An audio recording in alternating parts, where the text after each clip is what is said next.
postrados en el muro de oración, suplicando tu gracia, tu misericordia, tu bondad sobre cada uno de ellos. Dios, concediendo, Dios Todopoderoso, conforme a tu voluntad, respuesta a cada una de esas oraciones. Dios, a cada una de esas peticiones, Padre, conforme a tus riquezas en gloria. Bendice nuestras vidas, nuestros hogares, nuestra familia, y glorifícate, Padre, en medio de nosotros para la gloria de tu nombre, Dios. En el nombre poderoso de tu Hijo amado Jesucristo, te damos muchas, pero muchas gracias, creyendo, Dios Todopoderoso, que tú nos concedes tu favor, tu gracia y tu misericordia, en el nombre de tu Hijo amado Yeshua. Amén. Bien, esta semana estamos estudiando la parashá número 29, la Haftará y la Besorá, que nos habla de Haggai Marot, que traduce al español después de la muerte. ¿Después de la muerte de quién? En Levíticos, en toda la parte de la parashá, habla y empieza diciendo que después de la muerte de los hijos de Aarón, el Todopoderoso estableció que no se podía entrar a la presencia de Dios en cualquier momento, sino que Dios ya establece un protocolo de cómo y cuándo debíamos acercarnos o presentarnos delante de su presencia. Ya Él establece aquí todo el ritual de cómo se debía hacer y quién lo debía hacer y en qué momento se debía hacer el ingreso al lugar santísimo. Porque por ignorancia, los hijos de Aarón, los dos hijos mayores, entran a presentar una ofrenda de incienso delante de la presencia de Dios y lo hacen de una forma inadecuada, incorrecto, y esto causa que el Todopoderoso envíe su furor, su ira, y caigan muertos estos dos hijos.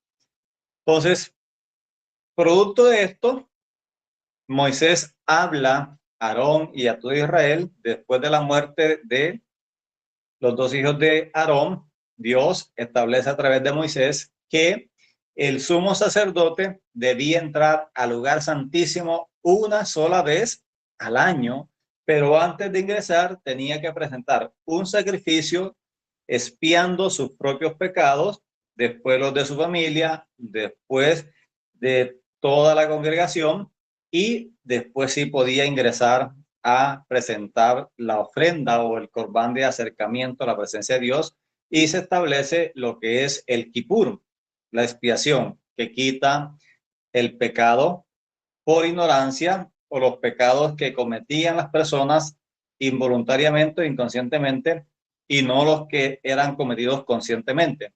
Entonces, habla de que Dios estableció un protocolo, un procedimiento para podernos acercar a su presencia. Es muy importante que nosotros hoy, que estamos en este proceso de conocimiento de las Escrituras, que estamos en el proceso de restauración de nuestra fe, y a través del principio, como Dios lo estableció, de sus fundamentos en la palabra, nosotros debemos reconocer que el último sacrificio que el Padre aceptó fue el sacrificio de Yeshua, como ese ofrenda expiatoria que quita el pecado de todo su pueblo, de toda aquella persona que reconozca a Yeshua como el Señor y Mesías y Salvador. Ese sacrificio expía o quita la culpa de los pecados.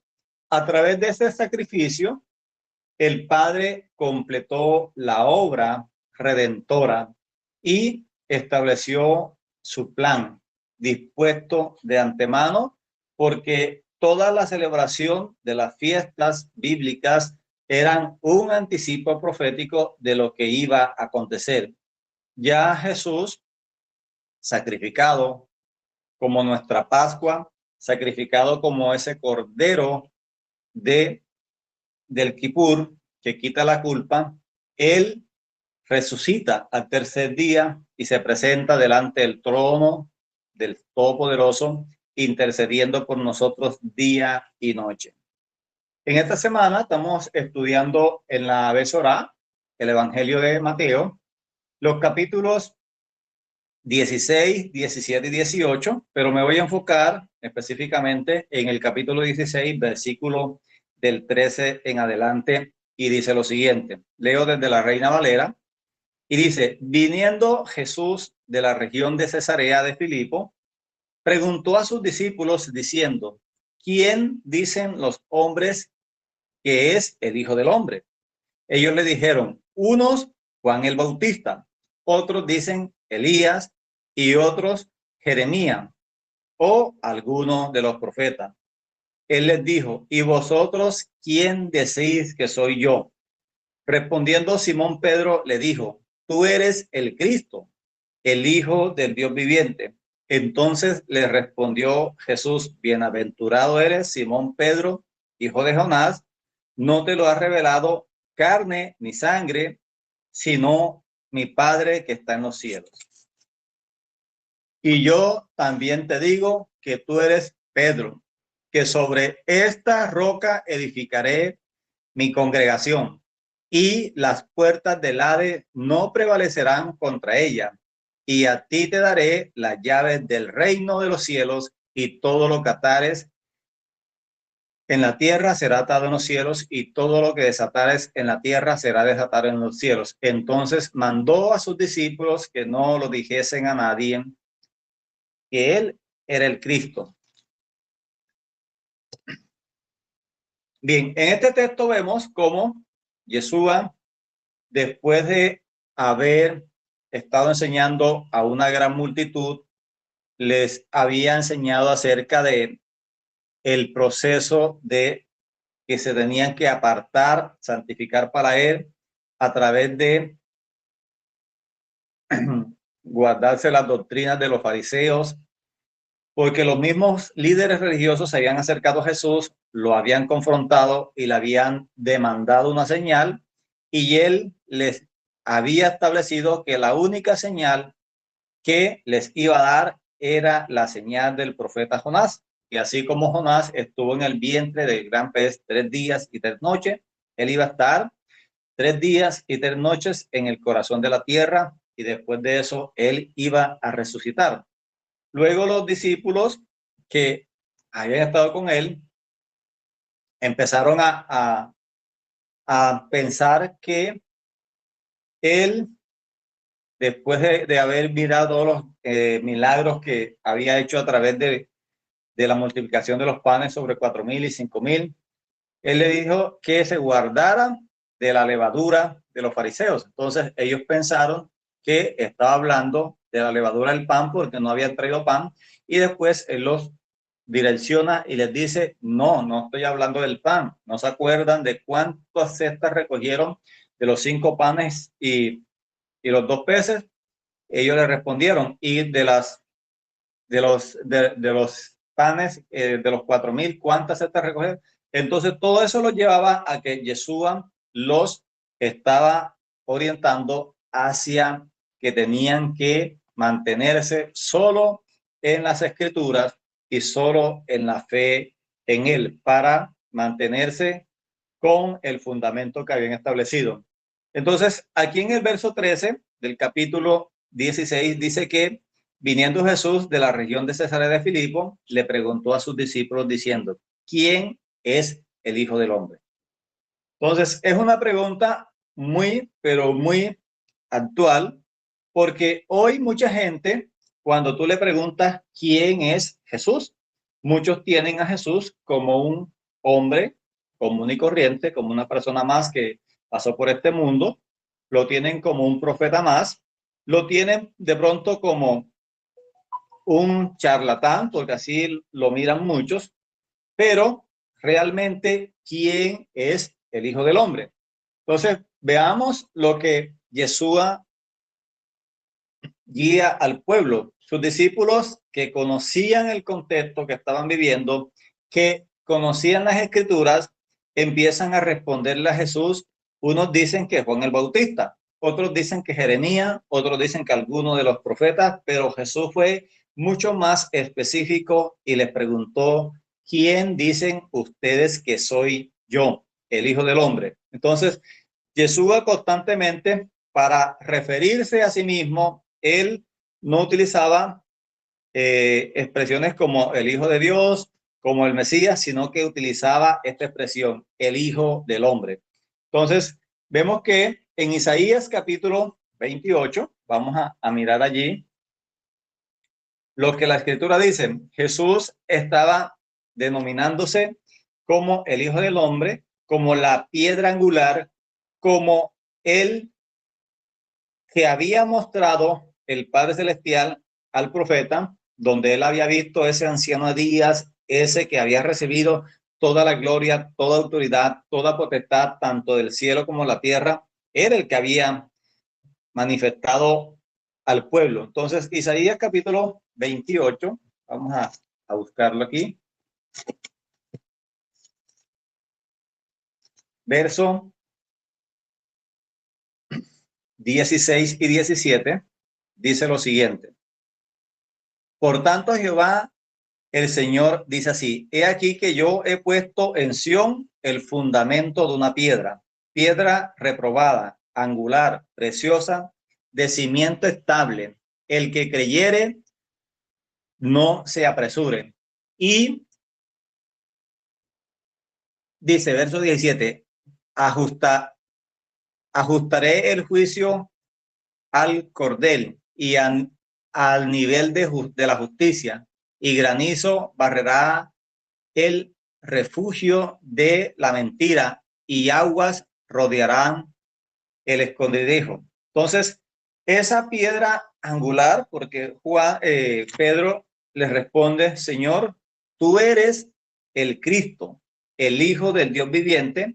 Él se enfoca en esa respuesta, y nosotros por mucho tiempo creímos que se estaba refiriendo a Pedro, que era el fundamento de la iglesia, y no, él se estaba refiriendo a la expresión que dice Pedro: tú eres el Cristo, el Hijo del Dios viviente. Sobre esa declaración, que es la roca, Yeshua es la roca del fundamento, es la piedra angular de todo lo que nosotros estamos conociendo de las Escrituras, porque él es el Mesías, es el enviado de Dios, es la imagen visible de Dios invisible. Entonces, aquí Isaías lo declara como la piedra angular, como la roca del fundamento. Entonces, si nosotros sacamos a Jesús de las Escrituras, toda la Escritura pierde sentido, no tiene fundamento, porque el fundamento de toda la Escritura es el Mesías, es Jesucristo. Desde Génesis 1 hasta Apocalipsis 22, todo está literalmente relacionado con el Mesías, con Jesucristo. Entonces, ese es, o Yeshua es la piedra angular. En hebreo es el Eben Hadashiyah, que es el nombre que se le dio a la piedra que está en el centro de la cúpula del centro de Jerusalén, donde se construyó el templo de Salomón. Allí había una roca, y esa roca corresponde el centro.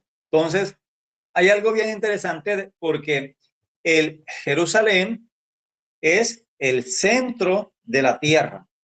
Cuando uno traza dos líneas de manera que crucen en X, en una cruz, la tierra, vemos de que el centro de la tierra queda específicamente en Jerusalén. Y en el centro de Jerusalén, el centro de la tierra es Israel. Y en el centro de Israel está Jerusalén. Y en el centro de Jerusalén está el templo, donde se construyó el templo. Ese es el lugar,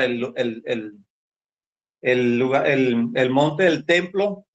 Y que en este lugar, el Todopoderoso, allí empezó la creación, el principio de la creación, donde Dios creó todo. Y el principio de la creación es Yeshua, porque a través de él fueron creadas todas las cosas. Entonces, desde Génesis 1:1 habla de que en el principio creó Dios los cielos y la tierra. Desde el principio, lo primero que Dios creó fue la luz del primer día, que es Yeshua, el cual empezó a crear todas las cosas. Entonces, cuando Yeshua le pregunta a sus discípulos y le dice: ¿vosotros quién decís que soy yo? Pedro responde y le dice: Señor, tú eres el Cristo, el Hijo del Dios viviente. Entonces, a través de esta declaración, tenemos de que Jesús es la piedra angular, es la piedra del fundamento, es el cimiento de toda nuestra fe, de todo el pueblo de Dios, aunque muchos no lo tengan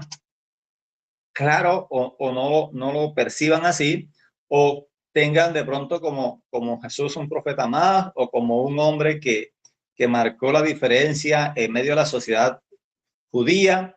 Él es el centro de todo, es el fundamento de todo lo que nosotros conocemos en las escrituras, es el fundamento de las escrituras. Entonces, Él es la roca. Entonces, en las escrituras podemos ver de cómo el Padre estableció de que Jesús es la roca, y lo podemos ver a lo largo de muchos textos. Por ejemplo, en segundo libro de Samuel nos habla de eso, que Yeshua es ese fundamento, esa es la roca. Segundo libro de Samuel, capítulo 22, verso 2, dice lo siguiente. Y dijo: Jehová es mi roca y mi fortaleza, mi libertador. Entonces vemos de que Yeshua, o el mismo Padre Celestial, el mismo Dios, es la roca. Entonces, en el verso 32 de ese mismo capítulo, nos ratifica de que, ¿por qué quién es Dios sino Jehová? ¿Y qué roca hay fuera de nuestro Dios? Ninguna otra, porque Yeshua es la roca del fundamento, es la piedra angular, es la piedra, dice Pablo, que desecharon los edificadores, pero ha venido a ser la cabeza del ángulo, el fundamento de toda nuestra fe. En segundo libro de Samuel, en el capítulo 2, el verso 47, también nos ratifica de que Jesucristo, de que el Mesías es la roca de nuestro fundamento. Verso 47 del capítulo, en el capítulo 22, verso 47. También nos habla de que Él es la roca del fundamento.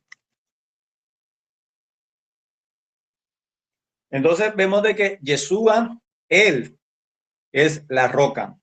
También nos habla de que Él es el cumplimiento de todas las promesas que el Padre nos dejó a través de los santos profetas. Él es el cumplimiento de que Él era la piedra del fundamento, la piedra angular, y que lo vemos allí en el verso Isaías, en Zacarías 10, capítulo del 1 al 4, vamos a leerlo.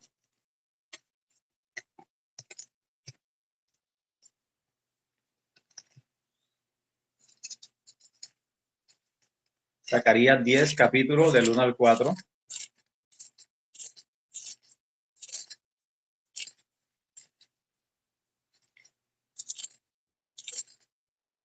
Zacarías 10, del 1 al 4.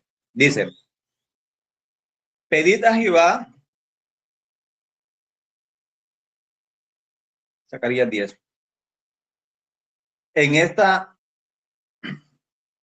estación tardía, Jehová hará relámpagos y os dará lluvia abundante y hierba verde en el campo a cada uno, porque los terafines ha dado oráculos, y a los adivinos visión mentirosa. Han hablado sueños vanos, y vanos en sus consuelos, por lo cual el pueblo vaga como oveja y sufre porque no tiene pastor. Contra los pastores he encendido mi enojo y castigaré a los jefes, pero Jehová de los ejércitos visitará su rebaño, la casa de Judá, y los pondrá como caballo de honor en la guerra. De él saldrá la piedra angular, de él la clavija, en el arco de guerra también de todos apremiador. Entonces, de Judá estaba prometido que de la casa de Judá iba a salir la piedra angular. Cuando nosotros hacemos todo el recorrido bíblico, vemos de que Jesús nace del linaje de David, y en un momento lo estudiamos de que se cuentan todas las generaciones desde David hasta la deportación, de la deportación de Babilonia hasta el nacimiento del Mesías. Habían 14 generaciones, y vemos cómo de la promesa que Dios estableció, que del príncipe, de la descendencia de David nacería el Mesías, se cumplió literalmente en los tiempos del cumplimiento del nacimiento de Juan el Bautista, y de hecho el nacimiento de Jesús.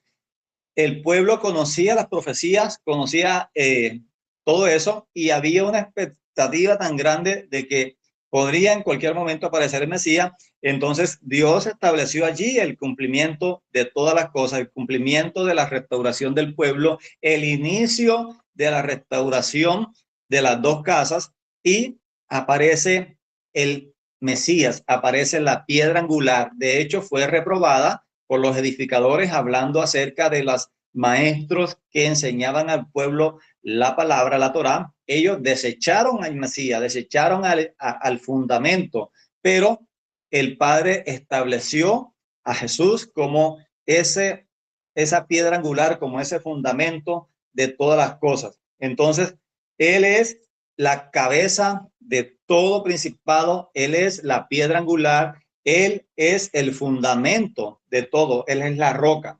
Entonces, en Mateo 21:44 nos habla acerca de eso, de que Jesús es la roca. Él es,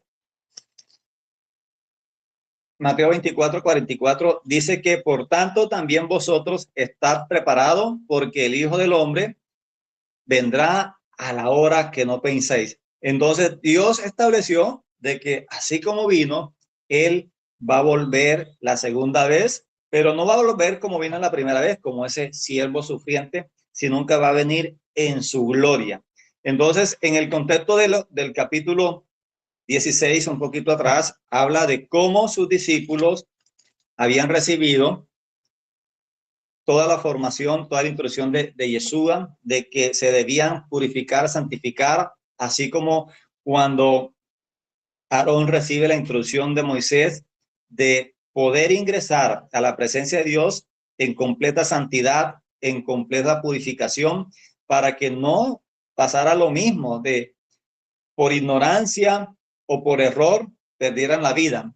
Entonces, Yeshua toma a uno de sus discípulos, a Juan, a Pedro y a su hermano, se va con ellos a un monte alto, y estando en ese lugar se transfigura. Tienen una visión, los discípulos empiezan a ver a Yeshua en su naturaleza divina, sus vestidos se hicieron blancos y resplandecientes, su rostro brillaba con el sol, sus ojos salían como ráfagas de fuego, y se les aparece Elías y Moisés hablando con Yeshua, y dice que una nube los cubrió, y desde la nube sale una voz que les habló diciendo: este es mi hijo amado en el cual tengo complacencia, a él deben escuchar y obedecer. Cuando los discípulos escuchan esta voz, dice que se postran rostro en tierra, llenos de temor, y después se les acerca a Jesús, los toca y les dice: levántense, vamos aquí, y no vieron a nadie más, sino únicamente a Yeshua. Estos discípulos quedaron como que atónitos, no comprendían todas las cosas, pero Jesús les dice: no declaren esto todavía, sino después que yo sea levantado de los muertos, después de que yo resucite. Entonces le estaba dando las instrucciones. Yeshua se estaba manifestando al pueblo como el Mesías, como ese Mesías prometido, y los discípulos estaban conociendo a Yeshua como ese Mesías, como esa roca fuerte, como el fundamento de toda la fe bíblica, de toda la fe del pueblo de Israel, como la promesa hecha a los patriarcas, y cómo cada una de esas promesas que ellos conocían encajaban en Jesús. Cuando Juan el Bautista manda a sus discípulos a preguntarle a Jesús: ¿esperamos otro o eres el que ha de venir? Entonces, cuando ellos le hacen esa le dan el mensaje a Jesús, Jesús empezó a sanar, a ministrar al pueblo, y la respuesta que le da Jesús a los mensajeros, le dicen: id y decirle a Juan que los muertos son resucitados, que los presos es proclamado libertad, que los enfermos son sanados, y empieza a demostrar con la administración que estaba haciendo al pueblo, con todos los bienes que está haciendo el pueblo, lo que él estaba haciendo, mostrando la obra del Todopoderoso, la restauración del pueblo, la salvación de los perdidos, y él mostró con evidencias visibles, físicas, que él era el enviado del Todopoderoso. Por eso allí nos muestra el texto de que Jesús era el Mesías, que era el fundamento de toda la fe del pueblo de Israel, y que sobre esa declaración que hizo Pedro: tú eres el Cristo, el Mesías, Mashiach sería en la otra versión, el Hijo del Dios viviente, y sobre esa declaración de que él es el Cristo, el Padre Celestial estableció los fundamentos del pueblo de Israel, de la Quejilá, de la iglesia, como habla aquí. Dice: entonces le respondió Jesús: bienaventurado eres, Simón Pedro, hijo de Jonás, porque no te lo ha revelado ni sangre ni carne, sino mi Padre que está en los cielos. Hoy que nosotros hemos recibido la revelación de la Torá, hace tiempo atrás habíamos recibido la revelación de Yeshua. Eso ha sido no porque nosotros tuviésemos méritos, sino porque el Padre Celestial así se plació con nosotros de mostrarnos las Escrituras, de mostrarnos la Torá, y que nosotros hoy que tenemos esta revelación, tratamos día tras día de vivir conforme a lo que el Padre ha establecido. Entonces, dice verso 18: y yo también te digo que tú eres Pedro, y sobre esta roca edificaré mi iglesia, y las puertas del Hades no prevalecerán sobre ella. Entonces, por mucho tiempo entendimos mal esto, por mucho tiempo creímos de que la congregación o la iglesia estaba fundamentada sobre Pedro y no sobre la declaración que Pedro había hecho de que Jesús es el Cristo, de que Jesús es el Mesías, de que Jesús es la piedra angular, es la piedra reprobada por los edificadores y que vino a ser la cabeza del ángulo. Él es el fundamento de todo lo que nosotros hoy conocemos, de todo lo que el Padre hizo desde el principio. El fundamento de las Escrituras es el Mesías, es Jesucristo. Entonces, como les dije hace un rato, si nosotros sacamos al Mesías de las Escrituras, la palabra pierde sentido, no concuerdan, no encajan las cosas.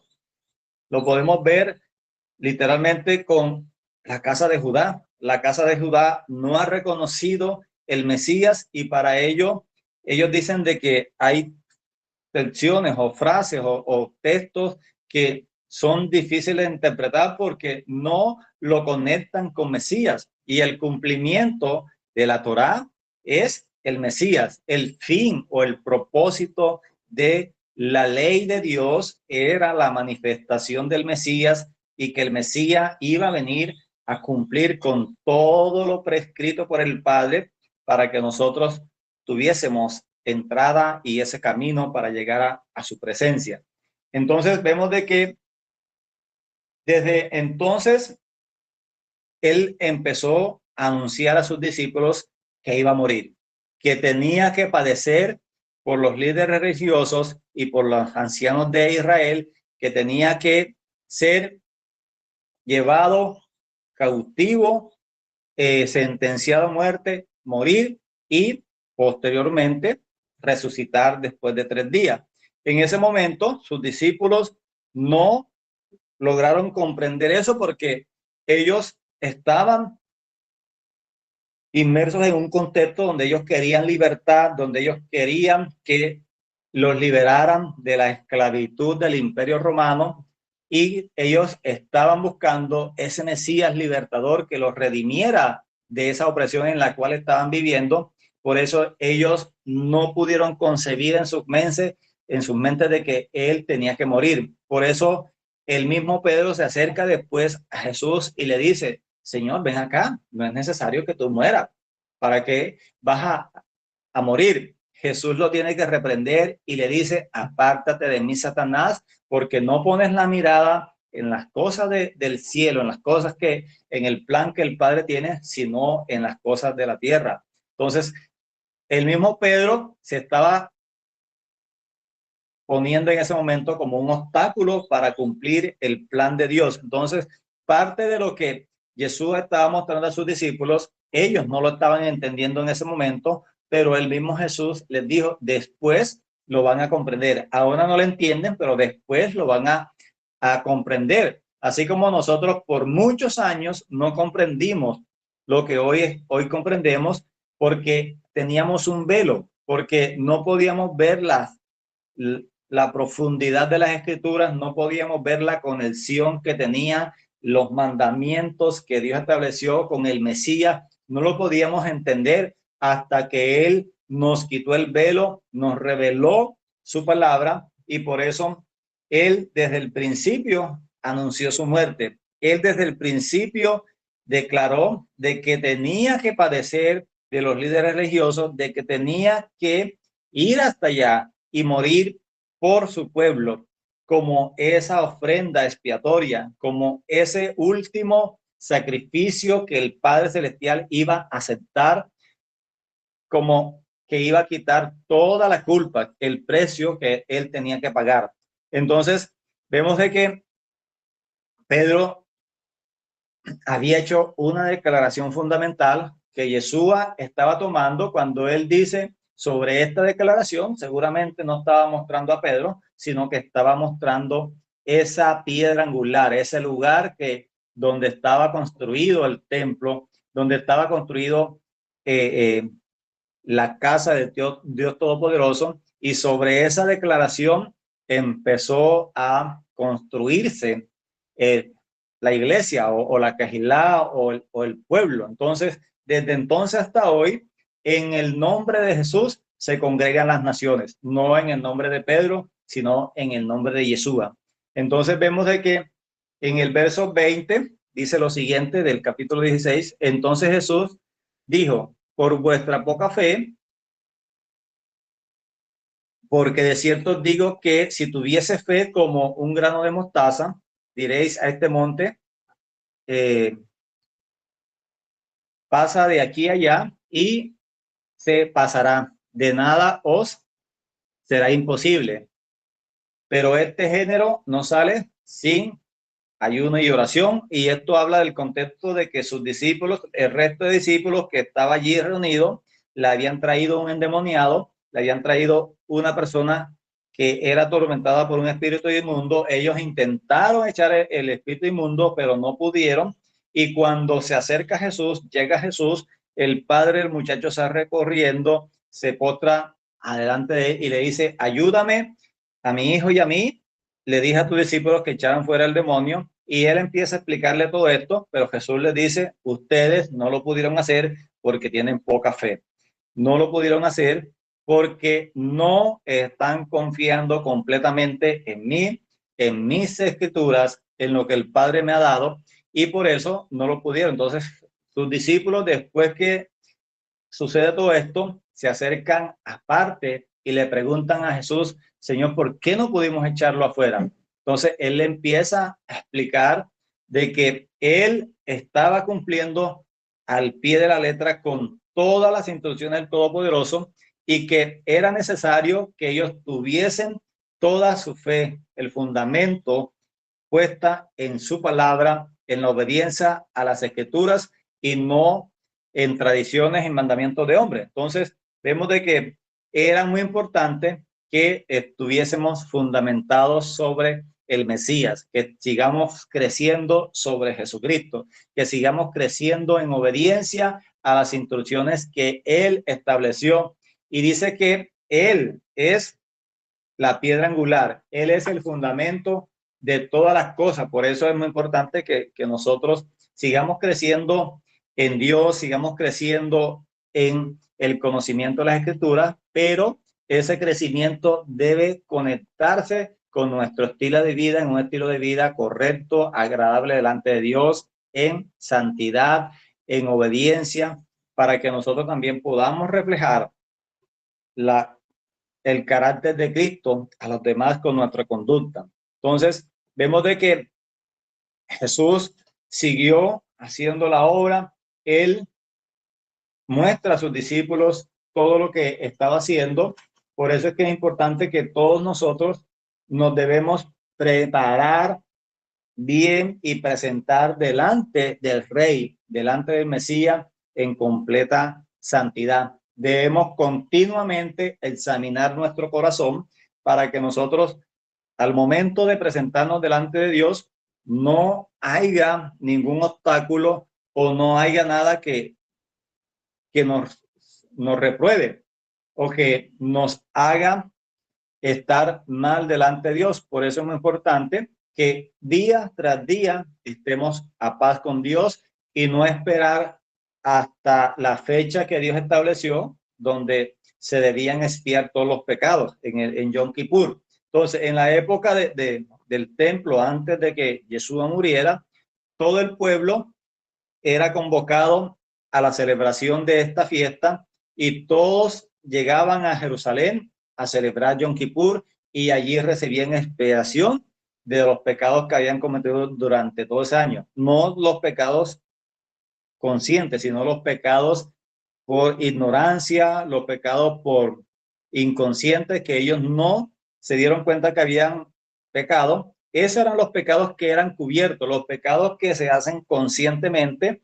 Eso uno mismo conscientemente tiene que confesarlo y apartarse de eso y en eso consiste el examinar nuestro corazón. Debemos clamar siempre delante del Todopoderoso por misericordia y pedir perdón por nuestros pecados. Entonces, en esencia, eso era lo que estableció el Padre Celestial a través del procedimiento de Yom Kippur, de cómo el sacerdote primero pedía perdón por sí mismo, hacía un sacrificio por él, por su familia, después hacía un sacrificio por el altar, santificando el altar, santificando todo lo que se iba a utilizar para los sacrificios, y después hacía un sacrificio por todos los pecados del pueblo. Entonces vemos de que eran quitada la culpa durante todo ese lapso de tiempo y empezaba nuevamente un nuevo año y al llegar otra vez a la celebración de la fiesta. Hoy nosotros hacemos un recordatorio, una conmemoración de todo eso, reconociendo de que ya el Mesías, Yeshua, llevó nuestra culpa, pagó por nuestros pecados, nos redimió de nuestra culpa. Por lo tanto, nosotros debemos estar en ese proceso continuo de santificación, de purificación, en ese proceso continuo de estar examinando nuestras vidas para estar siendo agradables delante de Él. Entonces, después que nosotros hemos hecho ese examen o ese autoexamen, nosotros podemos perdonar a las personas que también nos han herido a nosotros o que nos han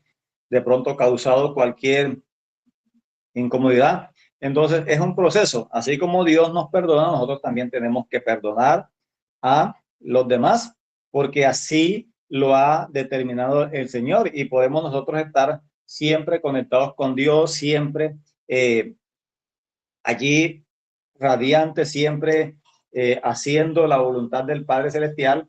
Por eso es muy importante que nosotros constantemente estemos en ese proceso. Entonces, cuando el pueblo de Israel regresó de Babilonia, en este caso la casa de Judá, que fue cautiva por Babilonia, regresan a la tierra, regresan a Jerusalén, regresan a la tierra de Israel.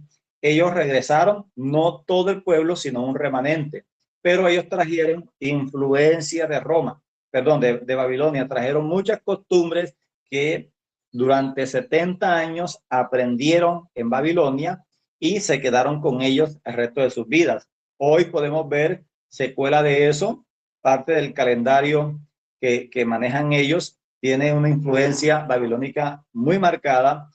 Muchos de los rituales que practican hoy y que ellos enseñen, en el caso de la Kabbalah, viene de Babilonia, pero el Mesías no vino a que nosotros nos afirmáramos en tradiciones ni en mandamientos de hombres, sino que regresáramos a las instrucciones del Padre Celestial. Por eso, eso es el fundamento, el volver a el principio, el volver a hacer las cosas como Dios las estableció, no como nosotros consideramos, no como el sistema de religioso lo ha establecido, sino como el Padre lo estableció. Esa es una gran diferencia de lo que nosotros debemos hacer continuamente.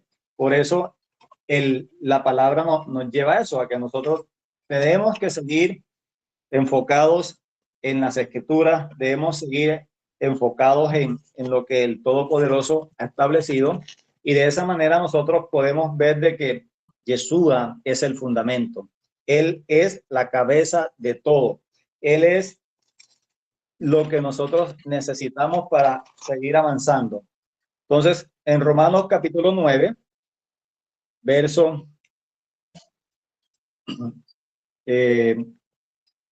8, dice lo siguiente.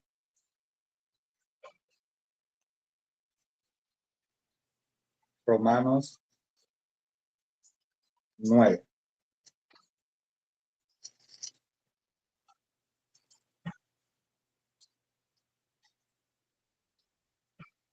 Leo desde el 30. Dice, ¿qué pues diremos? Que los gentiles que no iban tras la justicia han alcanzado la justicia, es decir, la justicia que es por la fe, mas Israel que iba tras una ley de justicia no alcanzó. ¿Por qué? Porque iba tras ella, no por fe, sino por las obras de la ley, pues tropezaron en la piedra de tropiezo, como está escrito, he aquí que pongo en Sión la piedra de tropiezo, la roca de caída, el que creyere en él no será avergonzado. Entonces, muchos tropiezan con esto, muchos han tropezado con Jesús y han caído. Nosotros hemos puesto nuestra confianza en esa piedra, en la piedra del fundamento, en el que traspasaron, en Jesucristo. Y Él ha extendido su gracia y su misericordia con nosotros, que nos ha permitido recibir esa promesa, y nosotros nos hemos enfocado en seguir su promesa, en seguir su palabra, y como dice aquí el texto, de que los gentiles iban detrás de la justicia por la fe, y ahora ya no somos gentiles, ahora somos injertados al pueblo a través del Mesías, a través de la obediencia de sus instrucciones. Ahora tenemos identidad, ahora tenemos una nueva ciudadanía, ahora somos parte del pueblo, y ahí está. Él ha puesto en Sión una piedra de tropiezo y una roca de caída. Quien cayere sobre la roca será destruido, y el Todopoderoso, si cae sobre ellos, los va a levantar. Nosotros hemos caído delante de Él, Él nos ha levantado, Él nos está restaurando, pero muchos van a ser destruidos porque están menospreciándolo, porque no lo están reconociendo, porque Él es el fundamento de todo. En Efesios capítulo 2, verso 20, dice lo siguiente. Efesios 2, verso 20, dice, edificados sobre el fundamento de los apóstoles y los profetas, siendo la principal piedra del ángulo Jesucristo mismo. Entonces, nosotros hoy estamos siendo edificados sobre el fundamento de los apóstoles y los profetas. Cuando Jesús estaba en ese monte alto que le muestra la visión a sus discípulos, se les aparece Elías y Moisés, y está Yeshua. Entonces, ¿qué representa esto? Representa Elías, representa a los profetas, Moisés representa a la Torá, y cuando los discípulos escuchan la voz del cielo que les habla, este es mi hijo amado, en él confiad, obedecerlo, escucharlo, se van estos dos personajes y queda únicamente Jesucristo. Eso quiere decir de que nuestra fe debe estar fundamentada en estos dos cimientos que fueron los cimientos de los apóstoles. Los apóstoles estuvieron edificados en Jesucristo y en los profetas. Y nosotros hoy estamos siendo edificados en Jesucristo y en los profetas. Hemos regresado a todo el fundamento de las Escrituras. Nosotros siempre nos enfocamos fue en todo el Nuevo Testamento, leíamos el Antiguo Testamento, pero no hacíamos la conexión. Y después que Jesús se acerca a los discípulos únicamente ven a Jesús solo. Entonces, eso quiere decir de que cuando Yeshua venga por segunda vez, no va a venir ni con Moisés ni con Elías, sino que va a venir solo a reinar sobre todas las naciones, sobre su pueblo. Entonces vemos que ese es el fundamento de los profetas, el fundamento de los apóstoles, es la piedra principal del ángulo, Jesucristo. Entonces, ese es el fundamento en el cual nosotros hemos confiado. Eso es lo que el Padre nos ha entregado en nuestras manos, de que creamos en Él, de que vivamos conforme a las Escrituras, de que vivamos conforme a lo que Él estableció en nuestras vidas. Entonces, es muy importante que nosotros reconozcamos que a través de la muerte de Yeshua empezó un camino para que nosotros llegáramos a Él, llegáramos a su presencia y que podamos recibir de parte del Todopoderoso nuestro perdón o el perdón a todos nuestros pecados a través de ese sacrificio que Él hizo. Padre, te doy gracias en esta mañana por esta oportunidad que nos has dado de estar aquí delante de tu presencia. Gracias por permitirnos, oh Dios Todopoderoso, poder compartir tu palabra.